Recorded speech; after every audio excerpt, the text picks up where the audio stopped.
आज आपण बघतोय काकडी आणि बीटची कोशिंबीर. बीट वाफवून किसून घ्यायचा आणि काकडीसुद्धा किसून घ्यायची. जिरे, मोहरी, मिरची, कढीपत्त्याची फोडणी करून घ्यायची. दह्यामध्ये साखर, जिरे पावडर, मीठ, हवं तर मिरी पावडर पण घालू शकता.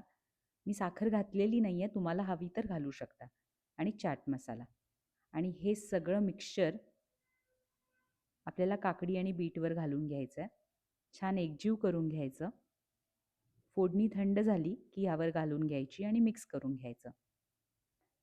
यामध्ये तुमच्याकडे ओल्या नारळाचा चव असेल ताजा तर तो घाला किंवा शेंगदाण्याचा कूट घाला आणि पुन्हा एकदा छान मिक्स करून सर्व करा.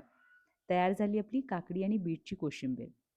व्हिडिओ आपल्या मित्रमैत्रिणींसोबत शेअर करायला विसरू नका आणि हा व्हिडिओ कुठून बघताय हे सांगायला विसरू नका.